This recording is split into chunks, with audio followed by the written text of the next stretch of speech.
Good morning, folks in chat. Welcome to Wake Up with Rolling in Gray. Morning, guys. You almost sounded like "Good morning, Vietnam," but I was True, right? It is early, man. These morning shows can be tedious sometimes. Oh, here. This is what's funny, Mark. Remember, I told you. Now I have proof because I watch chat on my phone.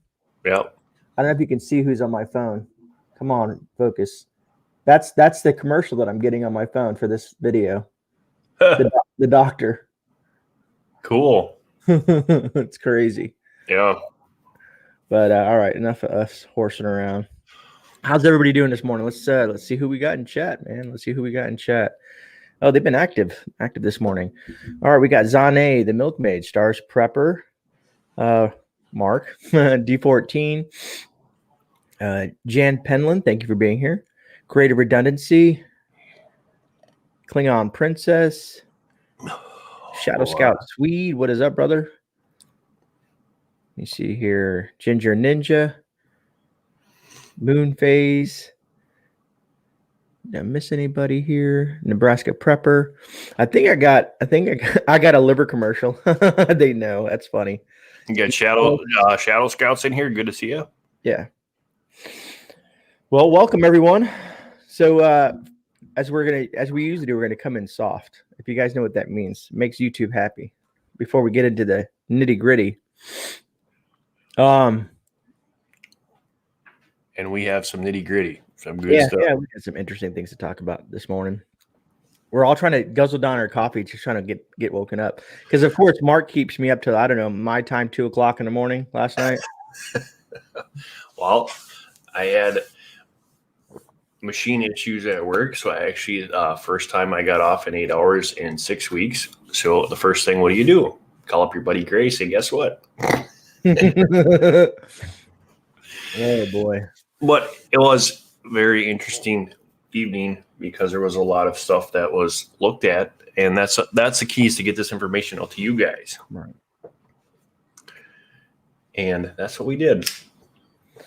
Yeah, we kind of went over a lot of the stuff we wanted to talk about today and all that jazz, just so we have some sort of idea, so we don't sound like complete imbeciles. Well, the bottom line is we want to get their accurate information to you guys, and that's the key to this whole thing. Otherwise, why even do it, right? Yeah, I like the fact that because it's sometimes when we get a topic and then we're just trying to like research it to make sure that everything is correct. You just don't want to run with something and then it's all BS kind of thing, And I think I got a hang of this here.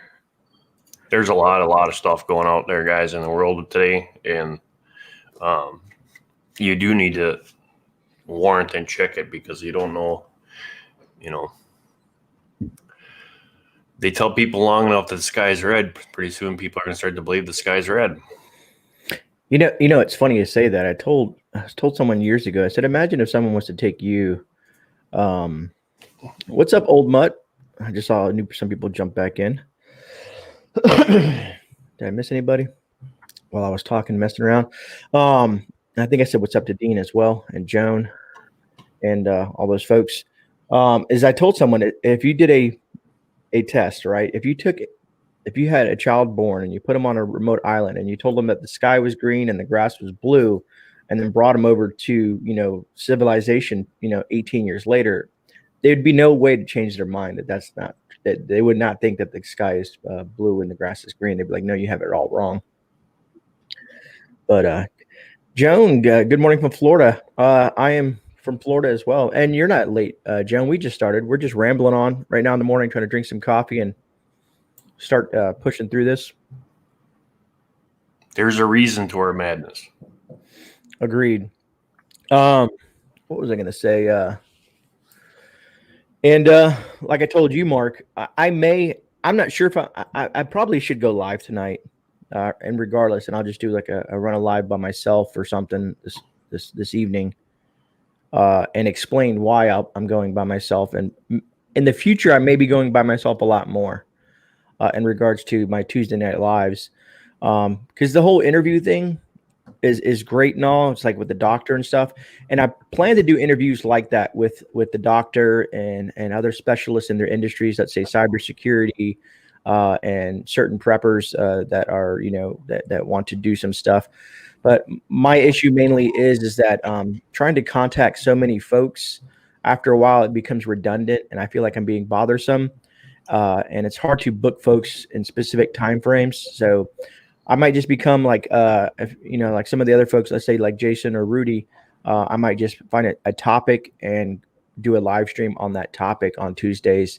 And then every once in a while, let's say once or twice a month, have a guest on and have a topic with them as well, and do that back to the interview style. So I'm just going to say, I'm probably going to cut back on the interviews, because after a while you run out of people to talk to. There's a lot of risk involved. If you notice, Jason as well has said that he is probably not going to be doing interviews, maybe every once in a while. So there's a lot of us folks that are starting to pull back out of doing certain types of content. D14, right on the money. Waking up with Grey for a reason. We all need caffeine before we can get serial about the things. Hey, Mitz, how's it going? Monty's in the house. Mitz is in the house. Katie's in the house. Carolina family prepper is in the house. Yeah, I'm glad you're catching some, because my eyes are still trying to focus from this morning. I'm on my second big gulper, not the little one, but we got the big boys out today. This is the second one. So Creative, good to see you. Milkmaid, good to see you. From Maryland. Katie, my wife's from Maryland. She was from Chestertown, Maryland. She was raised on a horse farm out there in Maryland. All right, we'll start out with the real easy stuff. So you were talking, Mark. we were talking last night about communications, and some people were asking you questions about what kind of. I was going to say, yes, Jan is in chat. She's one of my mods, also one of Rudy's mods. She was the one asking me about radios and stuff like that. Okay. In certain price points. So we're going to go. I'm not going to get into a whole lot of detail. I'll tell you which ones the purpose of them and about distance wise for them. And then we'll get into some of the other ones and the reasons why that I did what I did. You guys are going to have to make your own decisions for your own area. So the first one is going to be, Gray's probably got the same exact set. We looked at them last night. These are the Midland JX or GT or JXTs. Now, these ones are good for about 1.5 miles. These are just walkie-talkies. They do have scan weather functions, all that other stuff. And when I say 1.5 miles as a crow flies, means it's a straight distance between the two with the least amount of destruction between them. All right. So what's cool with these is they have numerous channels. So you could go and you can go into 4.44. So I got side channels on these, which I like because that allows me to dial in. It would be a lot harder for someone to break into your communications because you have 44 side channels on the one main channel. Okay. So these are good for about 1.5 miles. And they're just your basic walkie-talkies. They do have mics. So you can put gadgets in on the sides here. And you can have SealTech mics. You can have walkie-talkie mics. You could just key it like this, however you prefer. So they're decent quality. I don't know the price of these anymore because everything has been probably going up dramatically on that. But you can check those out. Those are the Midland GTX or GXT. I'm sorry. I got dyslexia today. And thanks for everybody else joining us. I see Mossy Garden Kitchen, and who else do we have? Homestead Remembrance, Stars Prepper. Yep. Joan, and some of the other folks that have joined us. So and then if we want to kick back to the old school, this is your Bearcat. This is your standard Midland. This is Udiden regular CB walkie-talkie.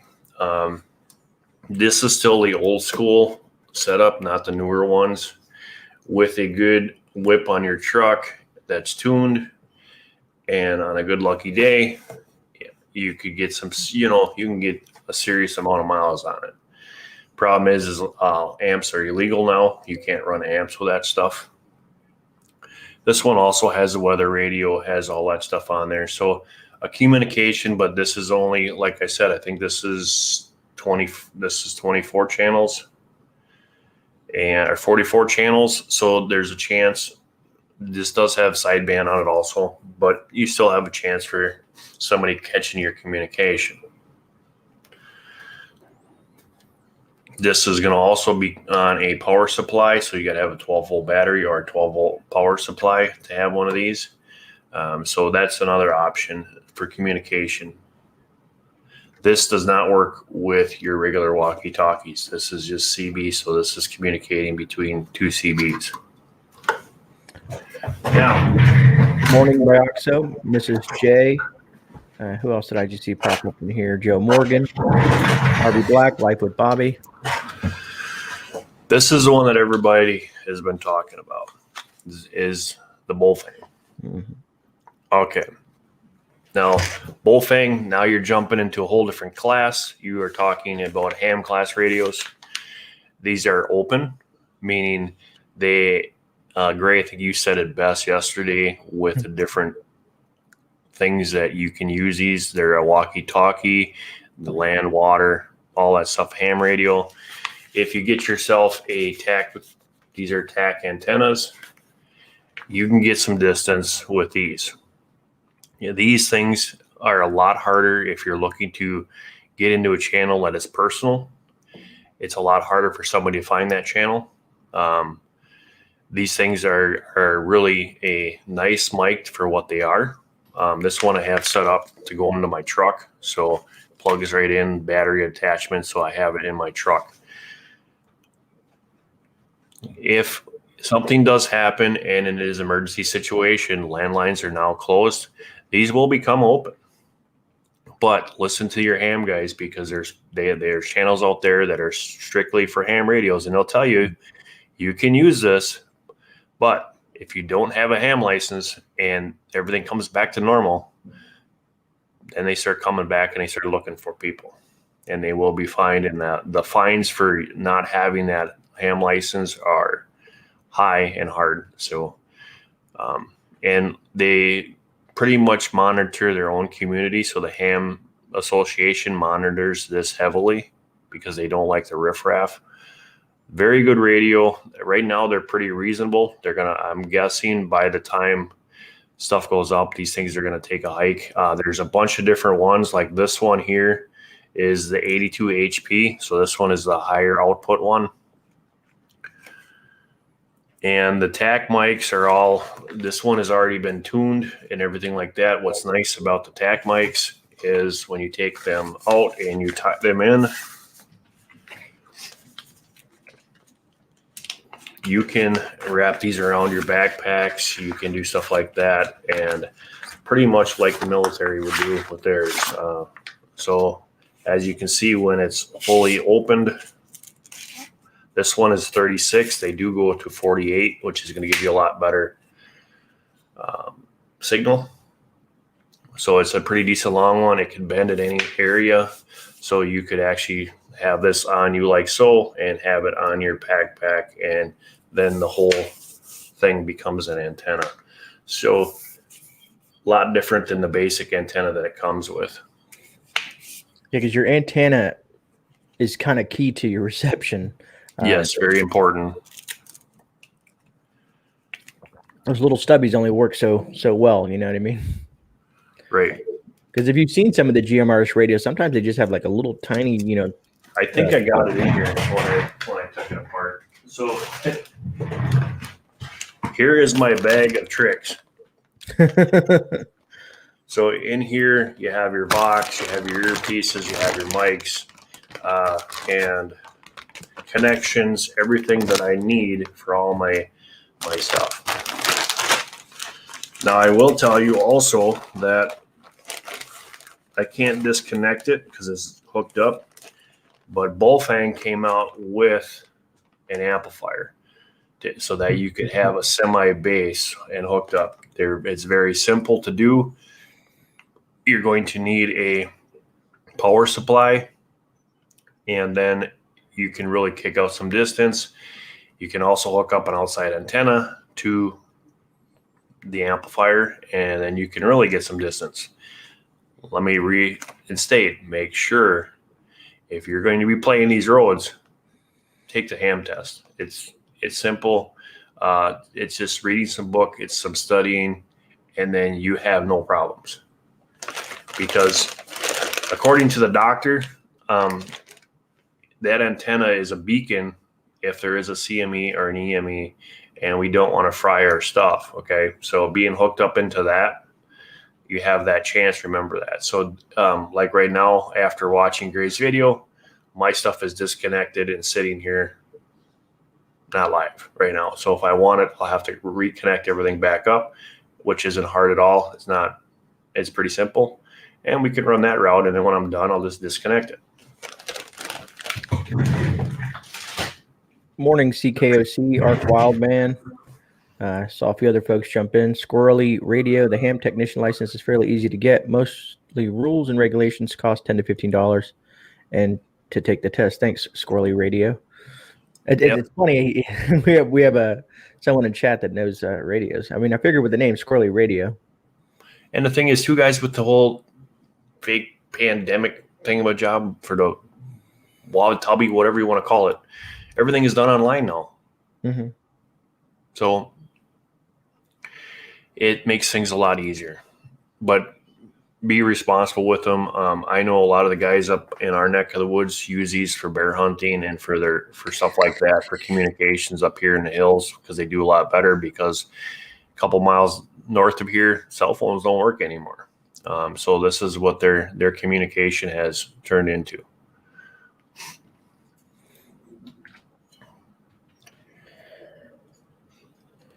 Yeah, and there's, like I said, when you dig in, and for Jan, I'm trying to find something that's going to be cost effective for you, Jan. Your most cost effective, I'm telling you, for communication wise, I think is going to be the Baofeng, and it's going to be the most versatile. The GTXs are actually more than what the Baofeng was, but I don't know what the cost of the Baofeng is right now. I know it's going up in price fast. Yeah, I saw, because B Charming said, "Can I reach Grey across the state?"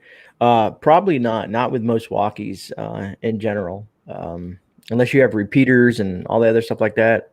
There's a lot more technical aspect when it comes to that. Not saying it's not possible. Like I said, Mark said, he's out in Wisconsin. He's talking to people in California and stuff like that. So you can reach folks. It's just how it plays out.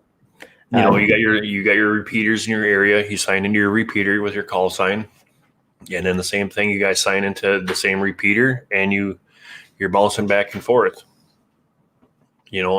But it can be done. What is the Baofeng? Be Charming.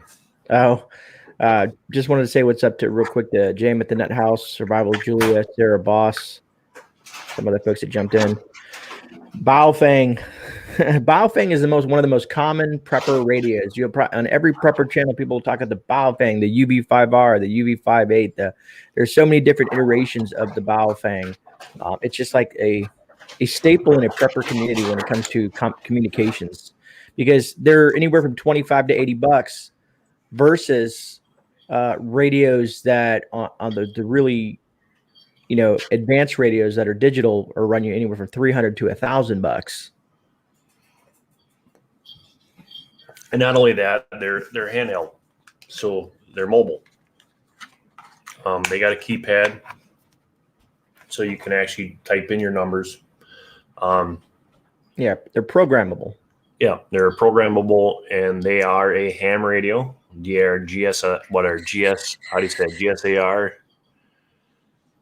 GR? How do you say that? GMRS. GMRS. There we go. I'm dyslexic. Just that you have FRS and GMRS, which is like family radio service, and the other one's like something global mountain. I don't know. Someone probably knows the term. I don't feel like looking it up, but they're Here's both my- roughly the same thing. Yeah, here's the one that I have. It's a UV82 HP. And yeah, you can get extra batteries like I did. I got the one that can plug into the cigarette lighter on the truck, so you have always on. You're also going to need that for if you got a power supply for in the house. I'm trying to see. Florida has linked repeater system. You can talk over the state on handhelds. That's Squirrely Radio. If you get a chance, can you email me? My email's down in the description, all my stuff. I need that information, man. And you sound like you're very knowledgeable in that aspect. So if you could do me that favor, I'd like to chat with you in regards to that. And someone else said, where was it? Bee Charming is going to send bees my way. So that'd be kind of cool. They'll help pollinate my garden and contact me. Baofeng is comparison to Midland. Don't trust exactly, Jan. Do not go to Wish for your stuff. Do not go to Wish. There's a couple other ones out there. You don't want to buy stuff from those folks. I know you guys don't want to hear this, but you go to Amazon because if something happens with it, you can return it to Amazon, no questions asked, and get your money back. Because there is a lot of thanks for that. There's what? What? Oh, there's a lot of fake Baofengs out there that'll say 8 watts, 13 watts, 20 watts, and it's just. I watch a gentleman who's tests a lot of these radios, and come to find out they're not really rated. Even their batteries on some of them. There is a number on the back of this Baofeng. This is the important part. Alaska Prepper, you know you didn't have to do that, man. Holy cow, Rudy. Thank you so much, Rudy. You are cool. truly appreciated, man. And I'm hoping that you enjoy those. I know you're doing that because of the dang avocados, but that was a gift for me to you, man. You know you did not have to do that. But I truly appreciate you, brother. Truly appreciate you. So here's a legitimate sticker to make sure that you have the true Baofeng. It's on the back of the battery, or I'm sorry, the back of the unit, and it gives you your numbers and all of your model number. Your output is here, right there. And there are hacks out here to do some things with these. I wouldn't advise that. Some people have had good luck with it, and other people have fried their radio. So that goes to show you, again, what Grey said is vet what you're looking at. Really check it out. Do your research. There's a lot of guys out there that are ham radio experts, and they play with this stuff on a daily basis. I watch them from the digital world back to the crystal world where they have the big bases and everything else. But there's been people out there that have boosted their radios, and they have people out there that fried their radios. So yeah, Squirrely, I think I've heard of that. A lot of the stuff on the scanners, when I used to be deep into the whole scanner side of things with the old Radio Shack radios, I know Ericsson, I think was the brand. They were on EDAX systems and stuff like that. And then I've noticed a lot of folks have gone digital with it, especially the local law enforcement and fire departments and stuff like that, which you can still pick up some of their stuff, but some of it's encrypted. Right on, Rudy. Right on, Rudy. You never know. I know you didn't say when your birthday was going to be, but you said you might have a fake birthday out there. So I might have to send you some more then, man. You never know. So Rudy, did you already have one? Oh yeah, he did. He texted me, and he's had one. They're all mush. They're all garbage. And the crazy thing about it, Mark, is I sent I sent them global, so they were there within 3 days, and they still I sent them green, and they still got there pretty ripe. But he got a few good ones out of it, and he is going to make some guacamole out of a couple that were extremely soft. But we tried, man. From Florida to Alaska, it's not an easy task. No, the first one was a bummer. He has one left. Wow. Oh boy. Oh boy. I know what there, and the thing of it is that what's weird about avocados is there's what we call fake avocado and real avocado. Well, the avocados from Grey's sector in Florida are the real ones. The other ones that we can tell the difference here in Wisconsin when you see just by the way they feel. They're not the same avocado, and I don't know where the other ones are from. If them are from I think them are from California, aren't they? The other ones? The ones I sent Rudy are from actually the Dominican Republic. I go to a local market here in Florida that imports them from there. Okay. There's other distributors that will harvest them from, let's say, the Dominican Republic and other parts of the countries, and then they'll say, "Hey, from California," or "Hey, from here," and stuff like that. But where they're derived from is. Well, we know the good ones because they got the Florida sticker on them. So yeah. Thing, they'll actually have the Florida sticker on there, and there's some with the bumps, and then there's a smooth avocado one. So there's two different types. I'm not a big fan of eating them raw. I do like guacamole, stuff like that. So, let me address two things. Bee charming. Most likely, it probably would go down in an EMP or a CME, unless they have it hardened or protected. I don't know the gist of their system, and but most likely. And where was it? There was another one. And Rudy, if you saw, I stole Jan and JT from you. I've added them as my mod list a couple of weeks back because they're great folks. Here, Muzzle Flash has some for you. Queensland, Australia, has just implemented a mandatory apps with a QR code to visit certain places. Please show your papers. Yeah, I know, right? Yeah, Rudy, that's what I figured. I figured you wanted the ones from the Dominican Republic. It's a local market it's a Spanish market. Funny enough, it's a fresh produce Spanish market right around the corner from the house. I didn't want to buy them from Publix or Walmart or anything like that. I wanted to go to an actual farmer's market, and these folks specialize in a lot of foods, of Hispanic foods and stuff like that. Rudy's going to like our next conversation because this is going to be, I'd like to get his input on it, so I'm glad that he's in your chat because this is going to get interesting now. So did we waste enough time this morning yet to get into the good stuff? Yeah, we how far are we in? Yeah, we're 27 minutes in. We can go ahead and go in with the hard stuff now. All right. The bots are probably gone by now. All right, guys. So one of the things that you guys heard, and if you read the title, I've been doing some math on food preps and stuff in general.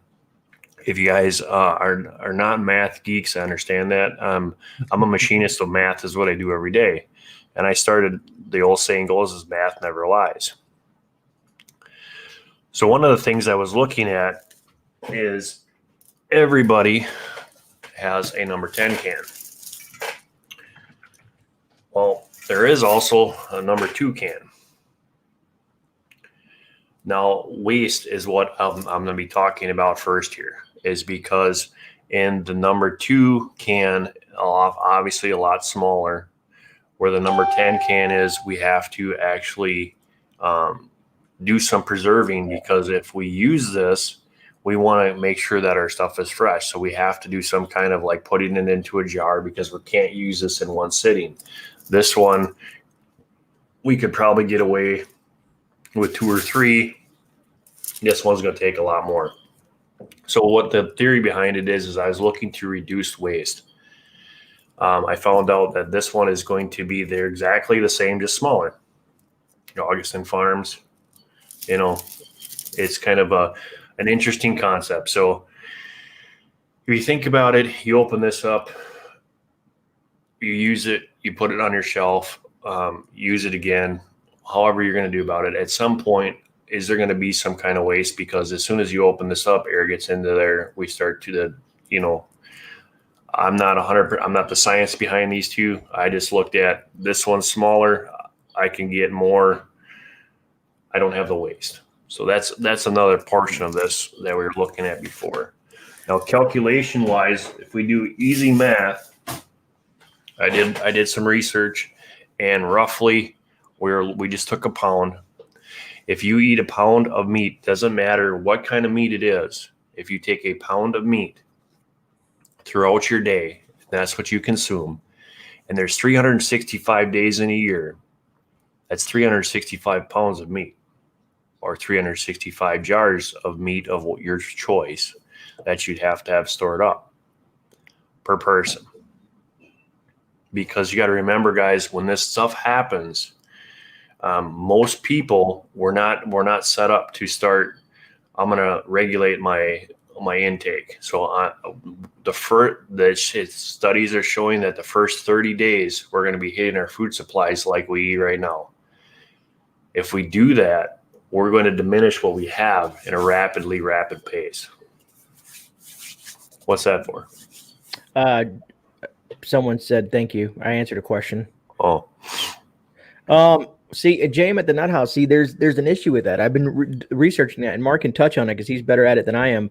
A lot of people have said, you know, if you open the cans up and you put them in mason jars and you vacuum seal, you're not going to get the shelf life of the 25 years once you break that seal. Now you can you can extend it. You can still get another. I think some of the experts said about 3 to 5 years out of the stuff with an oxygen absorber in the mason jar. So you could still get some life out of it, but you're not going to get the maximum life out of it once you break that seal on that can. Yeah, Rudy's saying in there 6 months to a year after opening is stored in a cool, dry area environment, unless it's a meat product. And definitely Rudy's the one that would really know because he's been Augustin's Farms and, you know, Nutrient Survival. He's been using those two companies for quite some time. And I think he opened something up not too long ago that was extremely old. We're looking at this in a scenario time. So if you have a disaster that has happened, you're out in the environment, you don't have the other thing with the number 10 versus the number 2 is size wise. If I have to go somewhere, and I'd rather carry the smaller one than the bigger one. Or if I'm looking to hit a cache stash that we have put out somewhere else that I know that I got food stored into.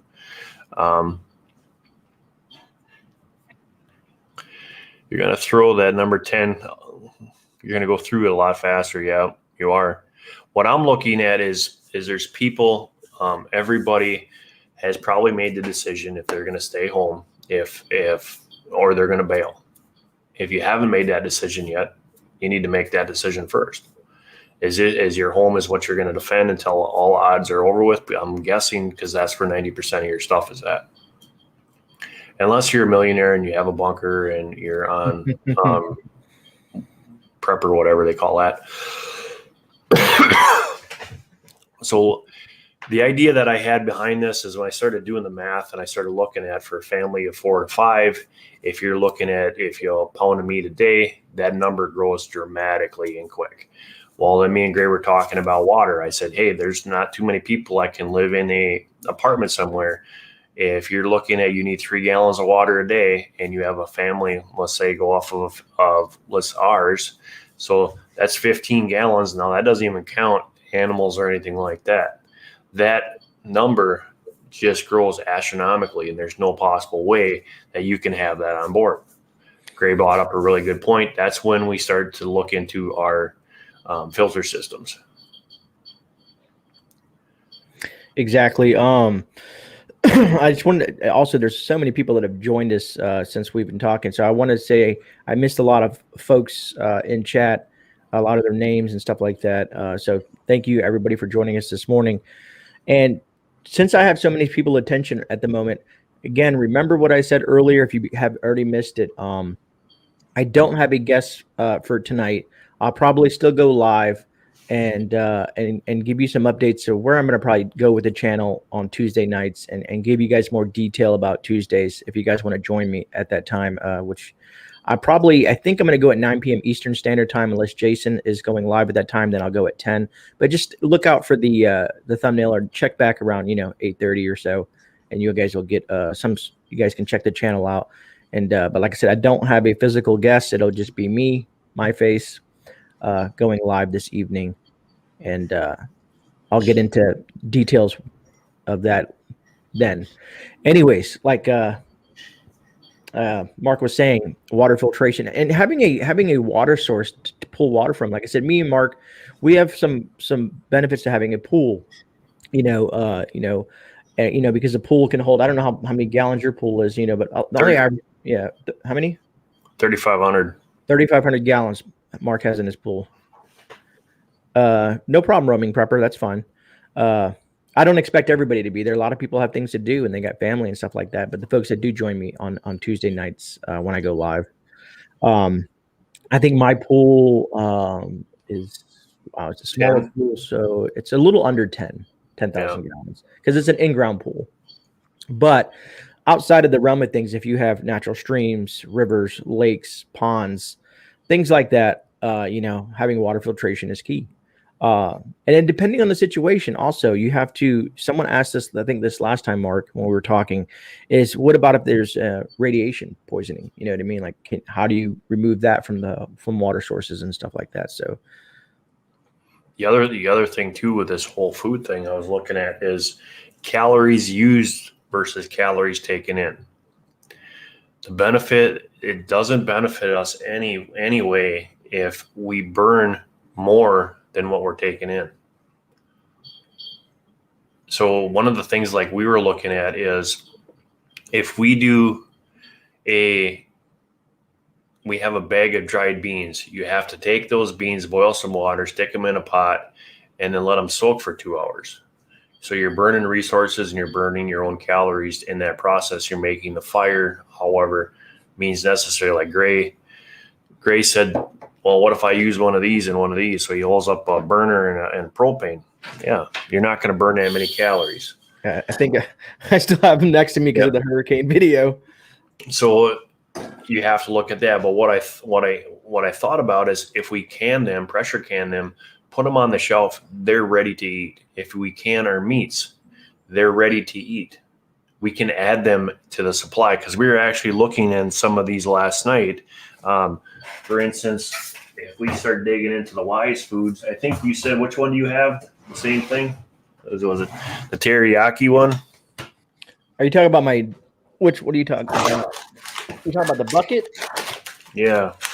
This is an Augustus Farms. It's a multi-lunch dinner bucket. Okay. So what is it? Which one you got on the side there? Oh, I got hearty vegetable chicken soup, creamy chicken flavored rice, stroganoff, Alfredo, pasta. You got creamy Al King? Creamy potato soup, cheese broccoli, chicken noodle soup, elbow macaroni. I don't know. It doesn't have the chicken. I do have, like I said, I guess I could share with folks. I do have, like I said, about several hundred pounds of food coming here in the next couple of days. And I think that one of the ones you're talking about is coming. One of the things that I saw in here that kind of made me a little bit nervous, these things have 800 milligrams of sodium in them. So if we look at this is 1 cup. This is considered 4 servings. And we went through a bunch of different ones to see which ones we like. We've got Augustin Farms also. We have Wise Foods, and I've got some other ones. But right on the back of here is the other thing that made me really nervous. And Gray can touch on it. I don't know if you can see that. Come on, camera. It has soy in there.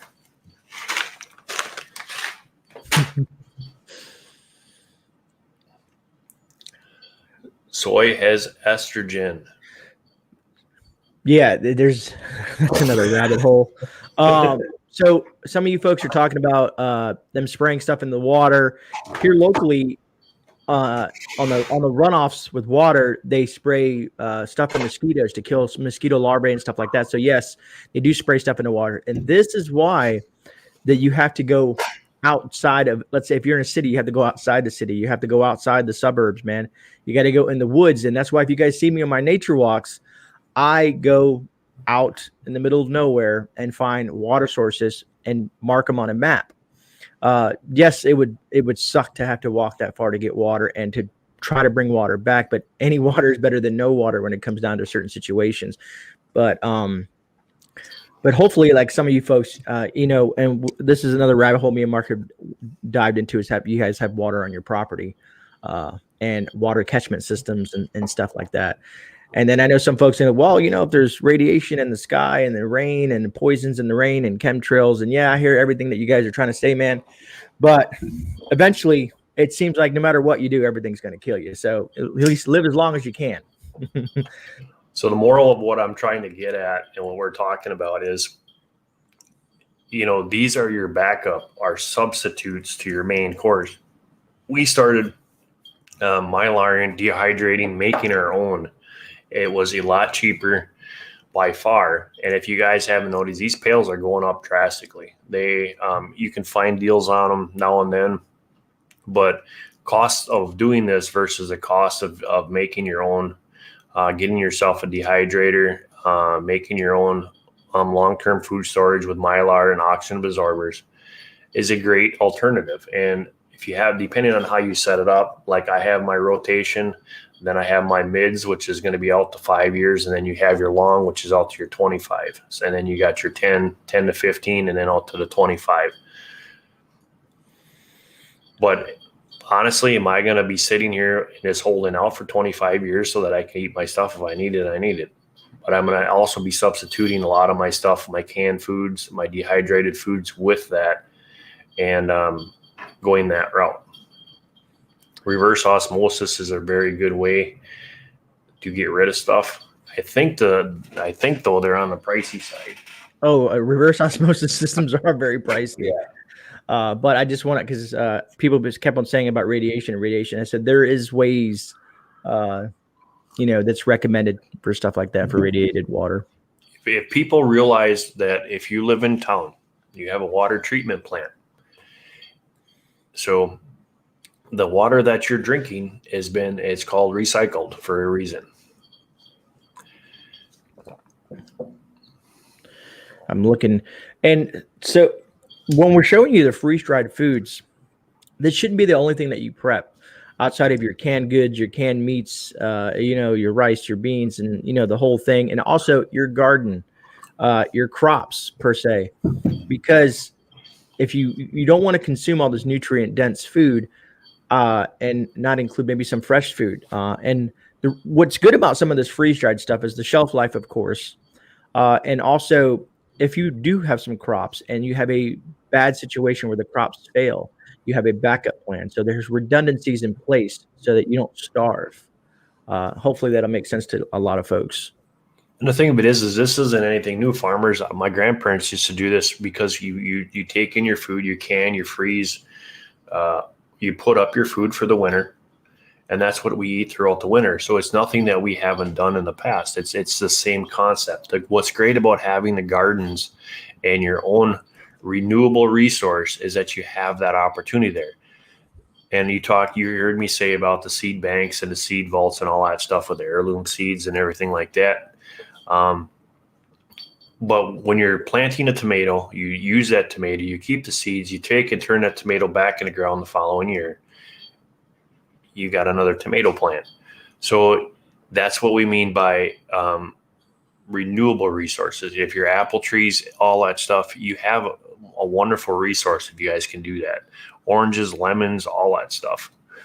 Grey's lucky because he's got a lot of the tropical things that I don't get. I can't grow that here. But there's other things here that I can use for that.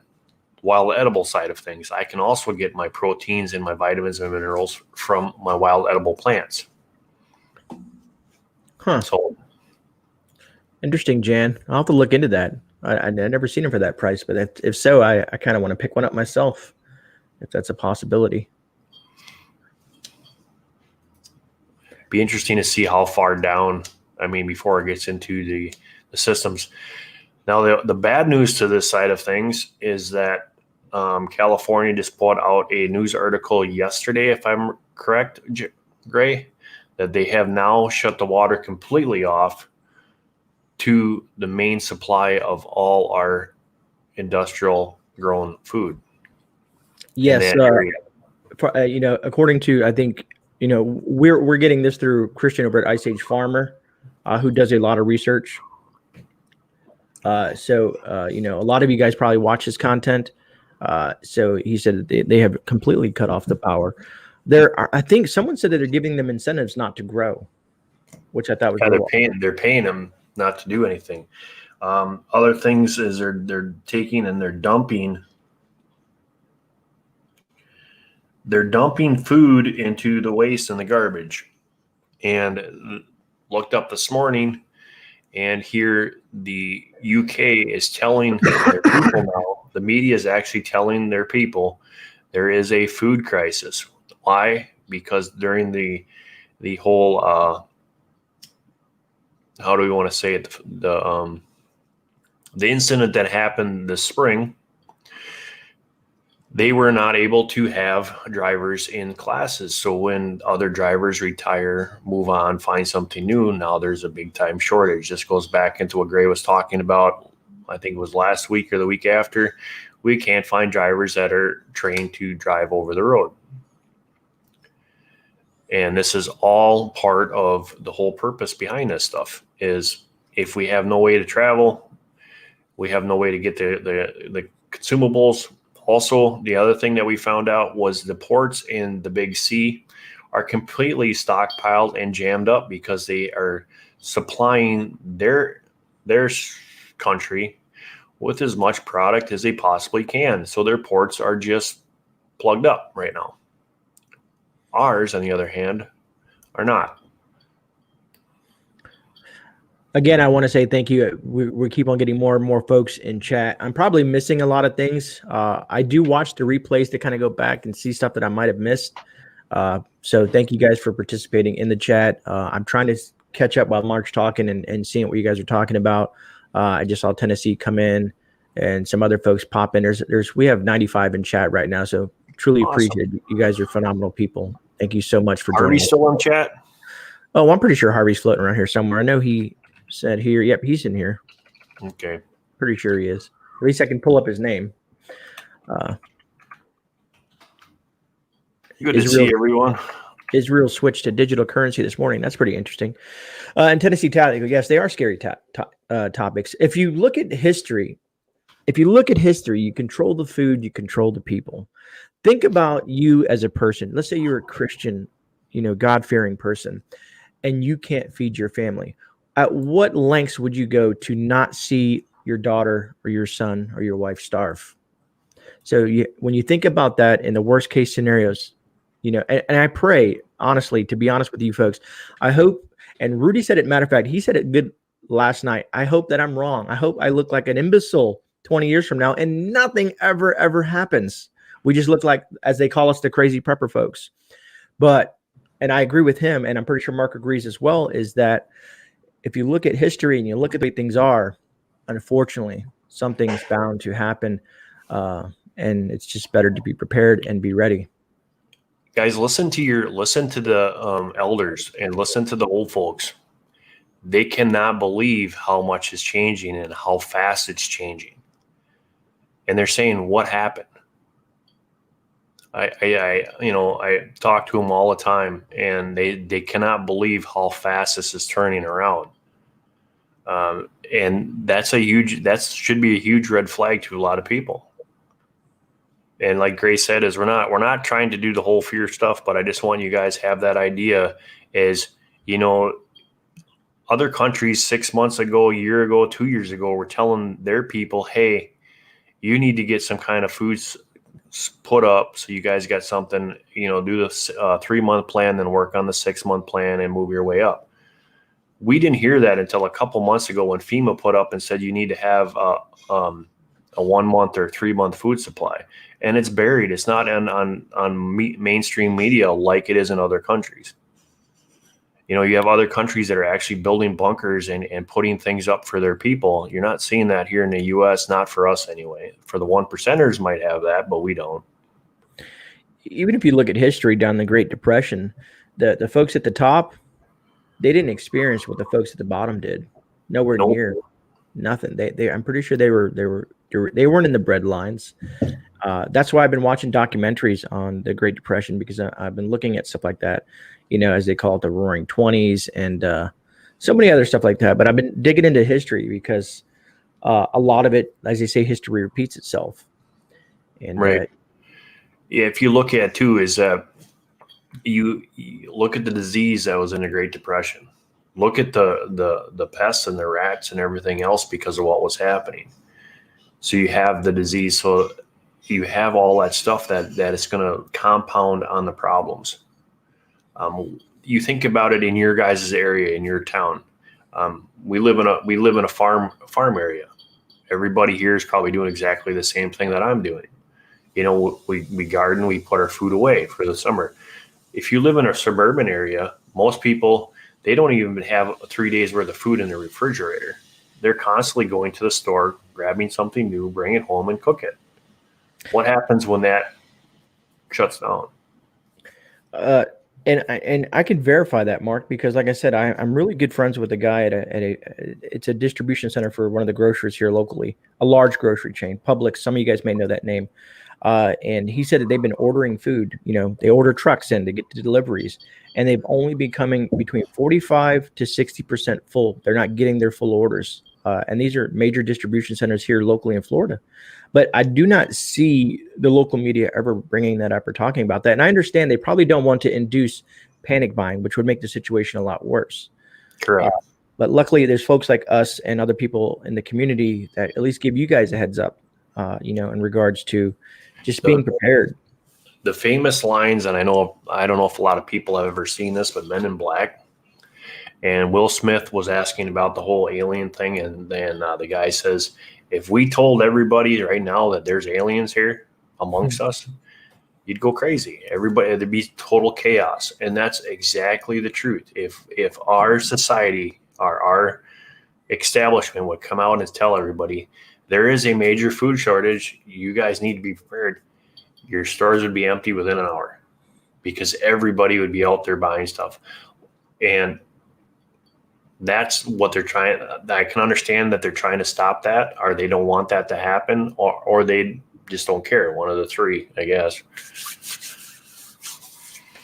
So I'm trying to catch up in chat because I've seen some folks. And Milkmaid, you're right. Those lines in the sand will be crossed, unfortunately. And there's lines that we would have to cross in certain instances like that. I'm trying to see. Someone was talking about Kool-Aid, and I missed it. So I'm trying to go backwards. But guys, don't forget too that there's this thing out there in the community that says, when it happens, I'll go out and I'm going to hunt my own food. Everybody has the same mindset, guys. So guess what happens? Everything out there ain't going to be out there for long. Especially like us up here. Everybody comes up here for their vacation, so they're fishing. A lot of people come up here for hunting. Now you imagine everybody having that same mindset, and they're going to go and they're going to go fish, and they're going to go how long before the resources are burnt up? Thank you, Gardner Josh. You got it at the same time. Thank you, Josh, for the super chat. I always appreciate your brother. And Josh, man, thanks for those pictures. Your crops are looking phenomenal. Those tomatoes are monsters. You got some good stuff growing there, brother. What's up, Citizen Guardian, all the way from South Africa? Thanks for joining us, man. Ruel 2012, thank you for joining us as well. Yeah, Mitt. A person is smart, people are dumb. You think about it too, is that the animals out there, we're going to be fighting for a piece of what they have. If you live up where I'm at, or if you live up in Rudy where he's at, we're not the top of the food chain when you go out there. There's stuff that's bigger and badder than what we are. And so we really have to pay attention to what's going on. And they're going to be hungry also, because we start taking and we start looking at animals, our livestock. Unless you have some at home and you're doing your own thing, the meat we already know is short. Last year they're putting cattle, they're knocking them off, laying them in fields and letting them die. We just found out that they're doing the same thing with a lot of our food and our milk, because there's no trucks, so they're taking it and dumping in dumpsters and landfills. Just want to say welcome to Deneen. Truly appreciate you. She is new to the community, so that's awesome. You guys want to meet you. I love seeing when new folks come in, because that means that we're getting the message out. The other folks are starting to filter in, right. And they're getting the information out there. Because the more folks with this information, the better. That's how I look at it. It's the whole reason I started YouTube, to be honest with you, is to get messages like this out to other folks and to help them. Yeah, it's been a fun. These morning lives have been growing. You guys are getting more of your community in here. We're getting to get this information out. Stuff like that, but don't be afraid. If you do the math, it's quick, easy math. You can really tell where your food's going to go and what you got. It's a good self check for you. But what I was saying before is by pressure canning, putting stuff up that way, it is ready to eat. that's a cool thing, is I don't have to burn any of that calories at that specific time to actually eat that. I just got to open up a can. And when you do it yourself and you're canning, you don't have all them preservatives. You don't have all that stuff in there. Thanks, Tennessee. Great duel. You got to kick him in the butt a few times after he gets the pitcher of coffee in him. Then he's pretty good. I'm always usually ahead of him. That you are, man. It's I'm not the best morning person, even though I got to be, in regards to certain stuff. But I walk around like the proverbial zombie in the mornings for a little bit. He's not a second shifter. That's the other thing too, guys, is when do things travel? When do people travel? Our sleep is going to be interrupted because of the fact that, now we're going to be on guard. We're going to be watching. You're going to have to rotate and do things like that. A lot of people are going to be moving. Are they going to be moving at night? Are they going to be moving in the day? That makes a huge, your stress, your anxiety, that puts a huge toll on what we're capable of doing. So, man, this chat is jumping fast, man. There's a lot of folks. This is a crazy morning. I didn't think we would have this many people in the morning. This is pretty awesome.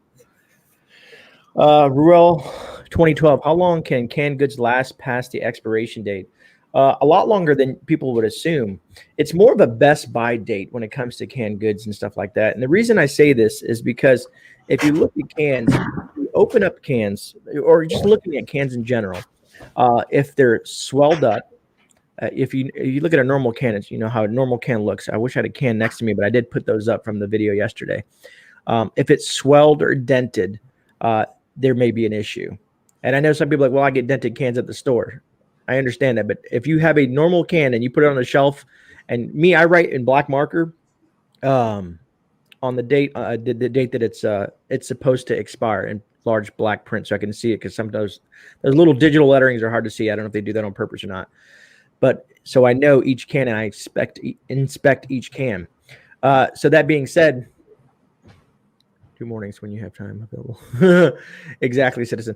So I know when I put that can on the shelf, it wasn't dented, and it's definitely not bloated. If you guys have ever seen a can, that means the can's gone bad. Also, when you open the can, look at the texture, look at the color, look at the smell.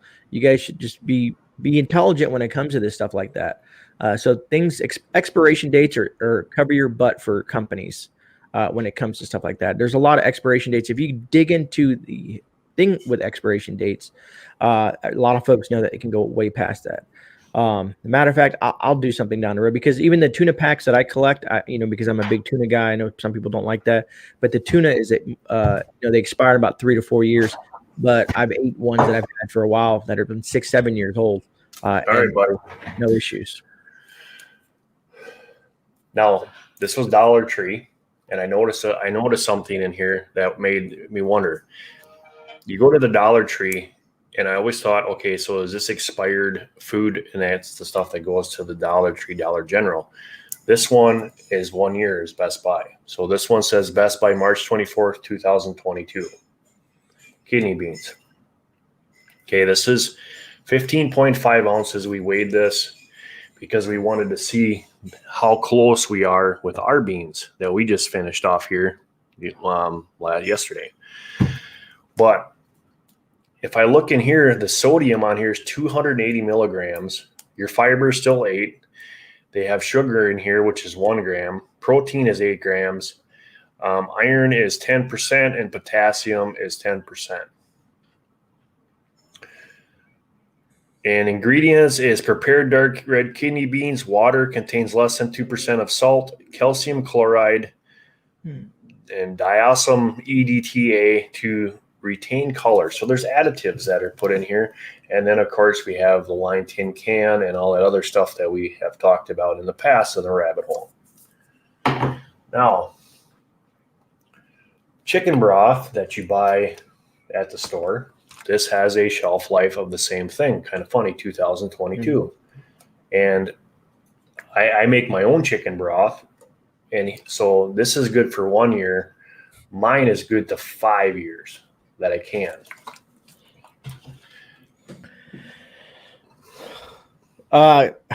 Gary, I don't know, man. I really don't know about that, man. Question, is it possible to use human poop and urine to fertilize veggies? All right. Now, I know there is, yes, and there is a breakdown process. If in Mexico and in China, they do that a lot.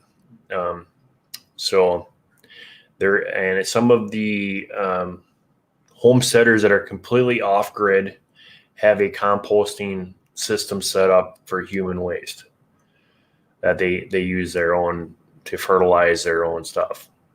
So you can, it just kind of, I guess the point of it is that you're using what you eat. So I know the urine, your urine has nitrogen in it, but then there's just a lot of things. It's, I don't know.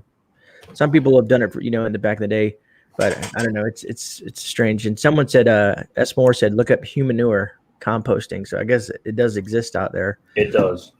So anyway, guys, this right here, I can physically go in here and eat this right now. It's ready to go. Remember what I said? This is dry. I put them in dry, fill it up with water, stick it in a canner, and presto. The only calories that I'm going to burn is to pop this top off. And I have longer shelf life than what I do with this. Or I shouldn't say shelf life because Grey's got it in my head now, Best Buy. So if this has a Best Buy of 1 year, and I know that my beans that I've canned are good for 5 years, what's my bet? That's my Best Buy would be 5 years. How much longer is that going to be sitting there, Mr. Grey? Oh, sorry, I was reading chat. What did you ask me, brother? So if we know that these cans are Best Buy 1 year, mm-hmm. and this came from the dollar store, so I'm guessing it might have been, no, it's stamped already, so it's got to be right. So if you got a Best Buy of 1 year, we know that this can go good for 5 years. That would be your Best Buy for 5 years. So we could probably push this out longer. I know back in the day when my grandma was canning, we were wondering what was there because they weren't marked. They were perfectly good. And grandma says, well, I thought that's probably about 7-8 years ago. So you're canning your own stuff and doing your own things, I think, is a lot better for the resources wise. And I think it's a lot more beneficial and healthy for you because all that's in here is water. And I think there's a teaspoon of salt in there. Moonface, does that mean outhouse is like a human manure bank? Oh man. She asked me last night, she says, is it illegal to put outhouse up here? I'm like, not that I'm aware of. I can go back home and I got probably on the farm, I know there was 2, and on the other home farm there's another 2. So Thor, it's good to see you. Yeah, see, a lot of people have evidently know about this. I'm glad I don't. It's just like that would be like the worst case last scenario. But I do know about urine because I've researched human urine in regards to the nitrogen content and the worst case scenario, how you would use it for your plants or whatnot. Also, people have used human urine for a bunch of other reasons. Believe it or not, people have used your first pee in the morning to drink to get rehydrated. I mean, I guess if you were, in a desert and that's all you have to recycle your own urine, but I know there's after so many times, there's certain issues that can arise. There's certain things that can bacteria and stuff like that. Waste is waste. That's how I look at it. Exactly. That'd be a last ditch effort, I guess. Thanks, Milkmaid. See, I know a lot of you guys that actually have homesteads and farms and whatnot are more familiar with this stuff. Romans used to wash clothes with it. Interesting. Over in India, they use it on their face for I forget what reasons, but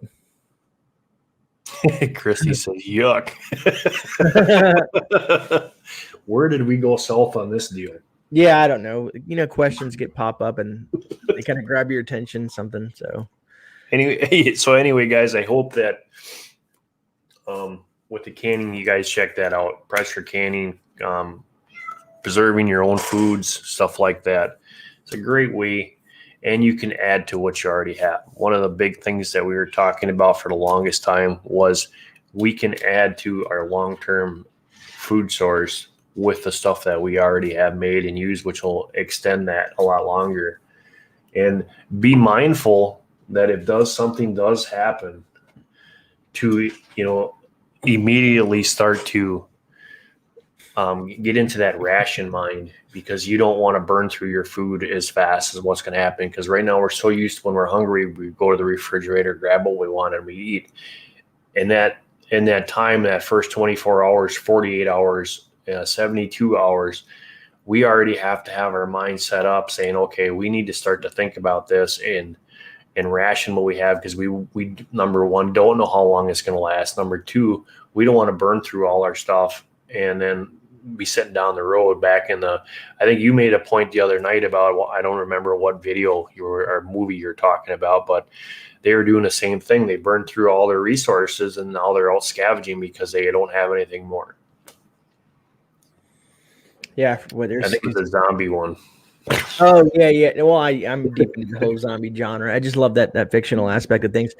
But see, the zombie thing, what I tell folks, because that's the first thing people ask me when they hear that I'm a prepper or someone, they're like, oh, you're one of those people that, preparing for zombies. I'm like, no, but the proverbial zombie, yes. And what I mean by that is, okay, so let's say shift hits, a huge situation arises and the world collapses, not the world, let's say just the U.S. collapses. The cities where the bulk of the populations live, right? After they destroy, burn, pillage, and steal everything there's left and not, bolted to the ground, they're going to slowly move in these hordes out to rural areas.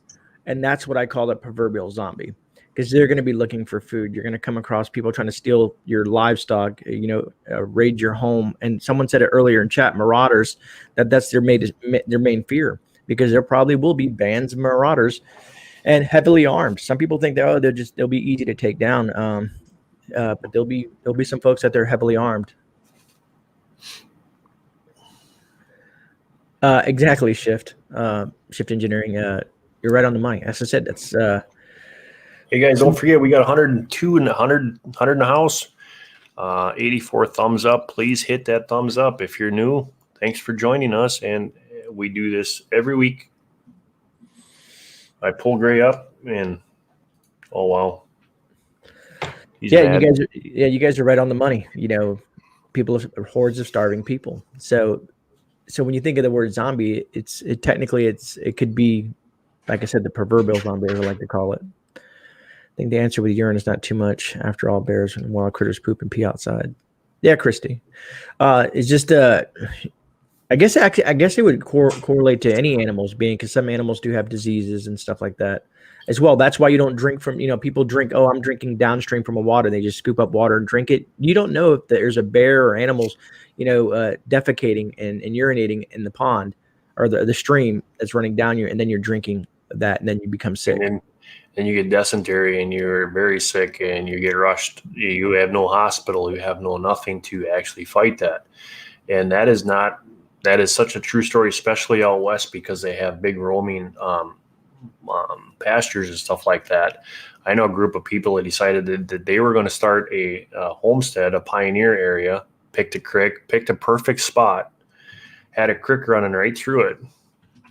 No one took the time to go and take a walk up that creek, and 2 miles up that creek was a pasture with cows crossing it on a daily basis, and manure and everything was in the water. Everybody in there, besides one person, got deathly sick that was rushed off of that mountain. So what Grey just said is a very, very important thing. Know where your resource comes from. The best thing is to get it right from the tap, meaning find the spring, find the head. That's a great way, so you know exactly where that water is coming from. Yeah, and there's, excuse me. Let me see, D14. That's a rabbit hole with the 5G, and I understand what the word "how" means. That's kind of funny. And muzzle flash, you're right. If you look at history, cannibalism and stuff like that, it's pretty wild.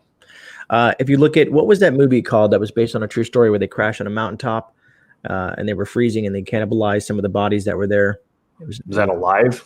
Alive, yeah. And that's based on fact. They did that to survive. So I don't recommend it. And there's another one about getting stuck on top of a chairlift and the wolves come in. Oh yeah.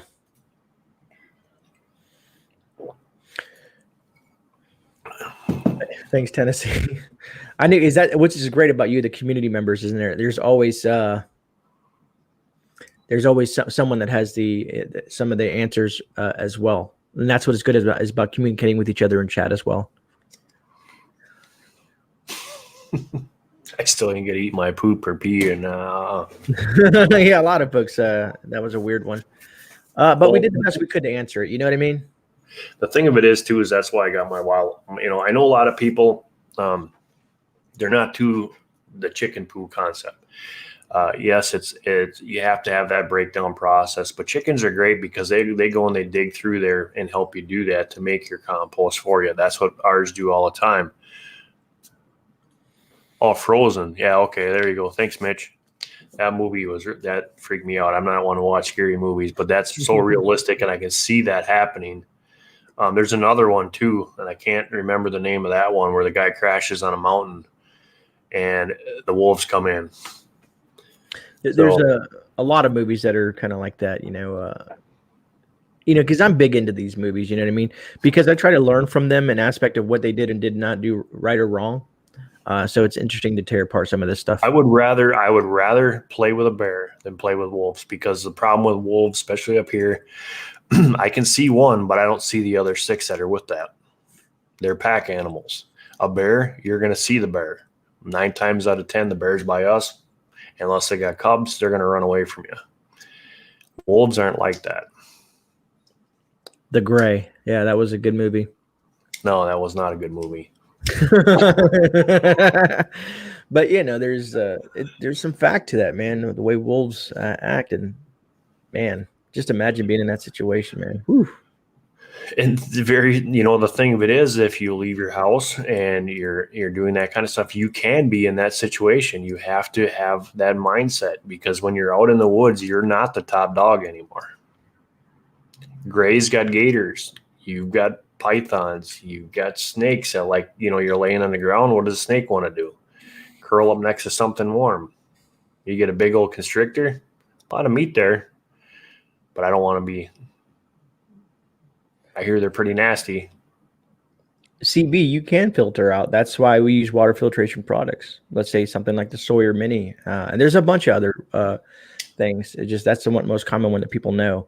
I'm not a fan of the Life Straw, but the Sawyer line, yes. So there's ways to filter out particulates and chemicals and stuff like that are in water. Well, let's touch base on the Life Straw. Why? Yeah. Life straws are what they're meant to be. They are a throwaway filter system. And the reason why Grey and myself are saying this is because if you're in that situation and you don't have clean water, how can you physically take that thing apart and clean it out? You can't.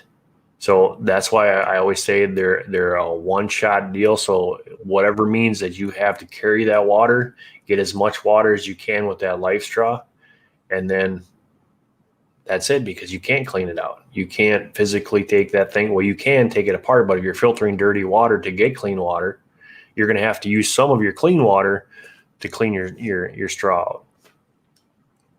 Bingo. That's the thing, is someone had mentioned that to me one time before, and they were like, well, just run the water through it. I'm like, well, you have to run the water that you're trying to purify through it, because you don't want to run dirty water through it, because it's just still going to clog up the straw.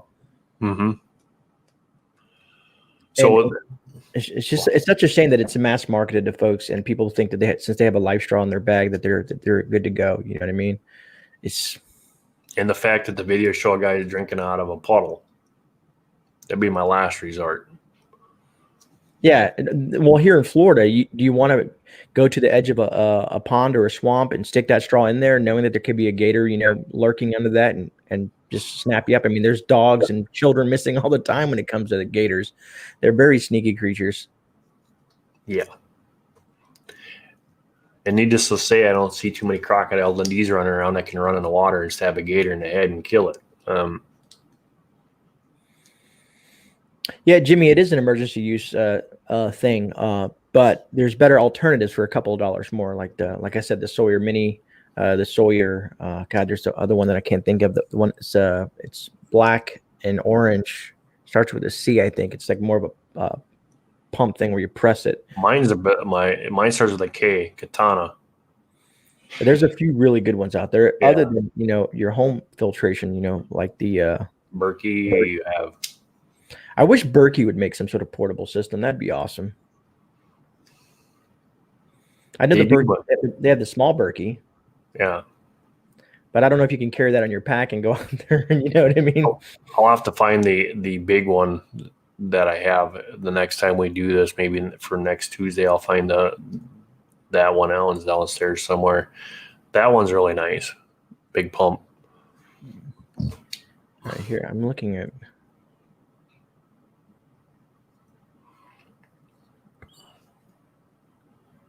We want to thank the one thumbs down. Thank you very much. Always. Grey will now have a good night's sleep because he's got his one thumbs down. It's just because there's always somebody. Someone must just come into the live stream and just do it just for it to be spiteful, but it is what it is. Thorhaven wrote something here. I have a couple gray. That's it. Thank you, Thorhaven. That's the name. It wasn't a C. It was a Grayl. Where is that? I can't find it. Let me just copy and paste that. These are really good filters as well. I'm gonna go ahead and put that in. Don't quote me on that though. Everybody's trying to, but this is the one I was actually talking about. One that Thorhaven had mentioned. Yeah, they are really good. But I just threw that in there. I'm going to have 3 to 500 water. And muzzle flash, I do have, and that's what it is having redundancies. Muzzle, having Of course, you want to boil water, but the energy you take to boil water, like Mark was saying, is different than having, purification tablets. Let's say, then you have water filtration like the Sawyer Mini and so on and so forth, or the Grail. There's a lot of different things. So you want to have a multifaceted array of things to do certain things, ways to start fire, ways to purify water, food options, ways to cut and skin animals, and, all different types of knives. As we see, people have a varied array of knives in their packs for different things. It's just having redundancies after redundancies. Let's say, if my rechargeable batteries fail, well, let's say my regular batteries, since I still have all this on my desk, let's say my regular batteries fail, and then my rechargeable batteries fail. And then I have bricks, solar bricks, which I think I've showed everybody this, and I think we were doing this last night, Mark. Solar brick, which this is like, what did I say? Was it 28,600 milliamps? Yeah, the same as my bricks are. So it'll be 26.8. That's mega amps or mini amps. Yeah, milliamps, and then I have these all over the house. These things, these little smaller bricks, just because I'm always about redundancies, fail safes, just like they teach you in the military, having redundancies, man. Guys, you also, if you are out in that situation when you have some room, look at making like an outside kitchen. Because what are you going to do when let's say it's summertime out, it's 90-some degrees, and now you got to start a fire in your house to cook something? That's going to make it miserably hot in there, where you could do that outside. And, then you have a chance of people smelling the smoke or something like that also, so it will draw some attention. So you got to look at you got to weigh what you're doing. You made someone mad, Mark. They gave me a second thumbs down. See what you did? What? When you said that, someone gave us a second thumbs down. Oh, thank you. And you guys are making me laugh with the fake prepper thing. Yeah, that gentleman. When we discussed that, I think last Tuesday, but someone had said something here. Where was it? I missed it now. Oh, Jimmy, you're absolutely correct. A lot of folks don't know how to. Now you got 3. See, you just did it again. Oh, I have skinned animals, or not. I have. You should learn how to field dress and process meats. You should know how to fish. You know how to clean fish, how to descale, fillet, gut. However you think, all these hunting and fishing skills. It's good to know them now, practice them now before something really goes south, and then you're out. Up Poops Creek without a paddle. Someone took it away. Thank you. They're probably just messing with us. Yeah, they're hitting the thumbs up, and no. I've done it myself. I've actually done it myself accidentally, because I went to go like something and then I hit a thumbs down, even on my own comments sometimes. That's hilarious. Sorry, that was Lady Grace saying goodbye. She's off to her second job. As she looks at me sitting here on YouTube. Yeah, muzzle flash. I saw that they do a lot of their smoking that way, where they take the animal and bury it. Very, very interesting. Life with Bobby, that's awesome. Oil lamps are great. One of the most recommended brands is Dietz, Dietz, I think it is, or the most recommended brands for oil lamps. They're a little bit more pricier, but they're good for outdoors and indoors and stuff like that. At least that's what they state. They're about $20 to $30 depending on where you get them at. Sometimes you get them on sale or find them in garage sales. Jan, that's a good skill set. You know, I grew up on a farm, so we butchered everything from our venison to the cows to chickens to pigs. So I learned at a very young age, you know, the value and stuff like that. But it's a very good skill set to have. And yeah, backwoods, organ meat. A lot of folks don't understand. You know, let's say when you field dress a deer, the hearts and stuff like that are very nutritious, other than just your normal meats that you consume. If you guys, I mean, the people in the chat that remember their grandparents, a lot of that stuff didn't go to the waste because the intestines were washed and cleaned and they were used for stuffing, making sausage and stuff like that. Everything was used on that animal. And nowadays we don't do that. Right. Nothing was left to waste. If you look at history and our forefathers and whatnot, when they did it, people that colonized, I can't even say the word, colonized the U.S. B Charming had a question. Does any of our preppers actually can in cans instead of glass? That I don't know. I'm new to the whole canning thing. I'm learning from Mark and others. I never can in cans. I always, because there's this huge rabbit hole that me and Gray have been down many times about cans and what they put on the inside of the cans and stuff like that. Glass is always going to be better. Problem with glass is obviously it can break, fall, break, and everything like that. They don't stack as nice. But that's awesome. Life with Bobby. Yeah, to me, it's an easy thing to remember. And Jimmy, you're right. And here, Jimmy, did you know? I don't know if you know this because you're talking about sharpening knives. Do you know that each manufacturer has a specific angle? There's some standards, but there's also some other knife manufacturers that have specific angles that you have to sharpen these knives. So if you're not proficient in using a sharpening stone and you sharpen that knife the wrong way, you're going to destroy that edge on that knife. That's kind of funny that you say that, considering I'm a tool and die maker by trade. I know a little bit of stuff. Yes, knives are depending on your drop points, your stuff like that. Your angles are all going to be different. By far, your strop is going to give you the best edge. If you totally destroy, a strop can be used, and you can continuously sharpen to the point where you can shave with that knife. I've had axes that I stropped that I could shave with. As long as you don't damage that edge, strop, your blue jeans will keep that edge nice for you. I've learned, and I've seen a lot of old guys back in my day, they take their old buck knife out and they go across their pant leg about 4 or 5 times, and then they can go back to shaving. Strange. I was like, what are you doing? Until I learned that, yeah, as your edge dulls, it puts a wave on your edge or a burr on your edge. And what a strop does is it takes and it folds that back and forth until it actually breaks it off and gives you that nice clean edge. So having a sharp knife on you, and guys remember too, a dull knife is a dangerous knife. An actual sharp knife is actually safer for you because you're not having to put that excess pressure or that pull behind that however you're doing what you're doing, and it makes the knife safer. Have a good night, Citizen Guardian. I know it's like dinner time over there versus morning over here. And yeah, stropping. I mean, if you guys remember, I don't know, most men that go to like an actual barber shop, when they get a straight edge, you see the barber stropping that blade on that leather belt there.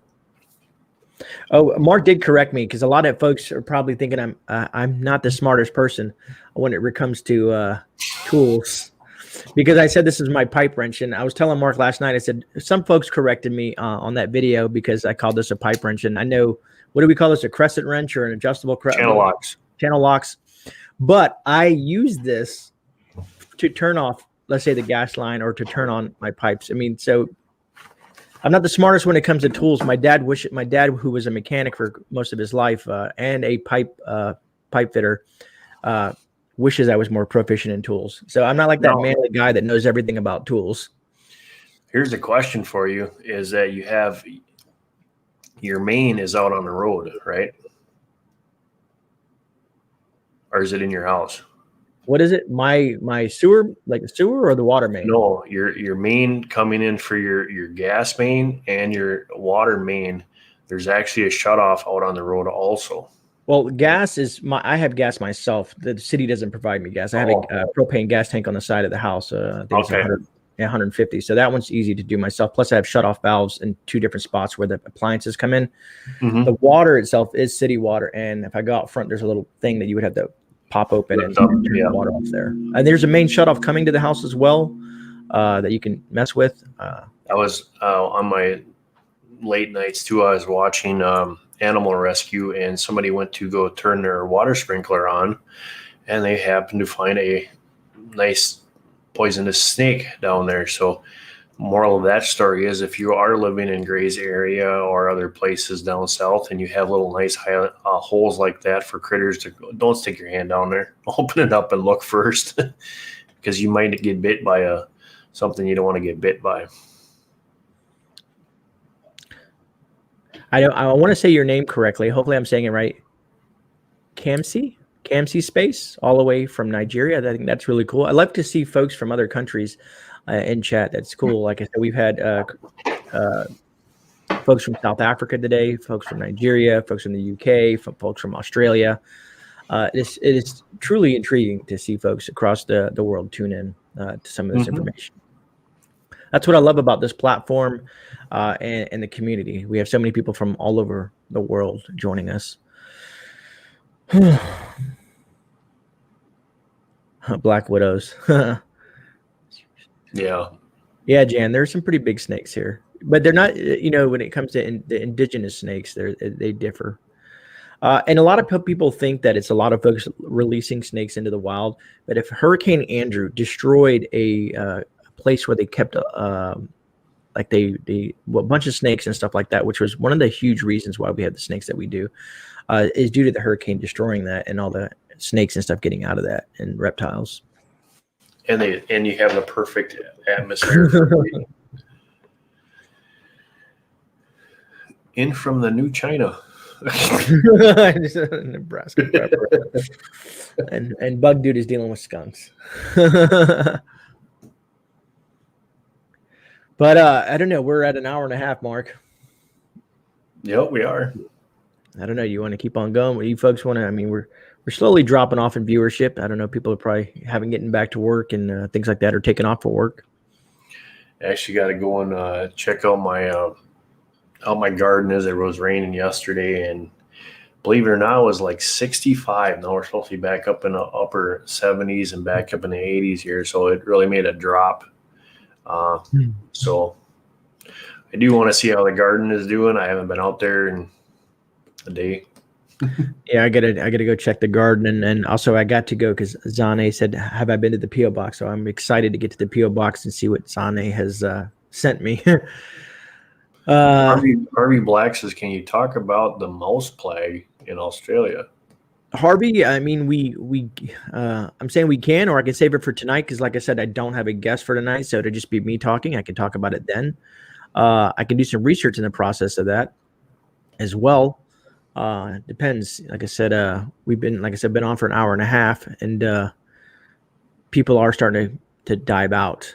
The viewership is starting to curve, and I know some of you folks will be here. If we ran for 6 hours, you guys would be here, which is truly appreciated. Backwoods Barbarian, yes. We do tag a little bit about bugs for food, but a lot of people kind of have a touchy subject when it comes to eating bugs. So, but there is an epidemic with the mouses or the mice, rats, whatever you want to call them. There's different terms for them: field mice, field rats. But and the disease they carry. If you look at New York's having a huge issue with infestations of rats as well. But I know over. You ever see one of those things? They're the size of a cat. Yeah, they are nasty. But funny that you guys were talking about this mice epidemic, because there's a disease that they carry, but also there was just about a couple of months ago that there was this big issue with them as well somewhere else. Thanks, Jam. Vermin leptospirosis. Yeah, I can't even say that word. Leptospirosis. Yeah. But you know, thing, Gray, that you should talk about tonight is the thing we found out last night about the Sunday law. Yeah, that might be a touchy one, though. I don't know. That's true. It's a bit on the religious end of things, and it's conspiratorial, they say. Yeah, that was interesting. I didn't understand it. Sounds good, Harvey Black. You know, if someone reaches out, or if you get a hold of someone that wants to join me this evening, that's fine. I can do that as well. But like I said, I'm not sure how Tuesday nights are going to start progressing, because there's some folks do want to join. Some folks are busy. It's becoming pretty hectic trying to reach out to folks. And sometimes I feel like I'm bothering people. Hey, come and join me on the channel, please.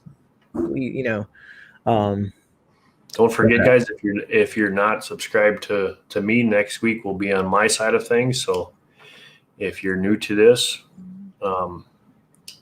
we flip flop.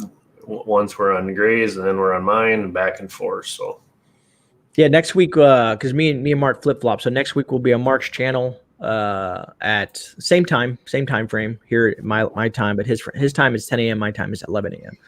But most of you folks that are watching the channel probably know my schedule. I'm live on Tuesdays with Mark in the morning, and then in the evening, usually between 9, sometimes 10, depending if Jason's going live or what kind of guest I have and their schedule. And then I'm live again for the late night with Grey at 10:30 p.m. Eastern Standard Time, which is always a good time. Last week we had a pretty good time. We were talking about 60s music and just history, man. We had a good time just talking about just random stuff and music and telephones and record players and vinyl and movies. Mm-hmm. It was just a good time, man. It was just a good time. And I like to have that capability to go outside of the prepping and the politics and the current events and just having a good conversation with folks in chat. Absolutely. Sounds good, Jam. I appreciate that. And everybody that joins me, I appreciate everyone that's been in chat that's hanging through this entire thing. I really, truly appreciate all of you guys for that. And also the mods for doing such a great job. I might be doing what Rudy's doing, because me and Rudy like to, kind of share ideas or take ideas from each other. Like, my super chat of the month thing where I give away for everybody who super chats, or does super stickers. I do a drawing each month for all those folks that use that option and give away, do a prize and whatnot. And Rudy's doing something like that with the silver coins. So I think that's awesome. But he's doing something for his mods, and he's picking a mod once a month and kind of giving them something as a thank you, as like, appreciate what you do. So I'm pondering that idea as well. So you never know, mods, you might be getting some gifts from Grey. I'll pick one of you guys once a month and do something for you guys, because you guys are awesome folks and hard workers. Backwoods, that's my favorite thing to do is that was Bug Dude. Smoking meats and cooking on the grills is one of my waste time on the weekends. When I got a free time, I'm out on the pits. But I think that about wraps it up, folks. Me and Mark do have to tend to our gardens. Mark's garden is like 10 times the size of mine, so I'm pretty sure it's going to be a lot more work for him than it is me. But I'm working on it. I'm going to do a garden update, folks. I'm waiting on a couple of things, and I'll show you the watermelons are starting to pop, the tomatoes. We don't have a large garden. We're in suburban garden, as I call it.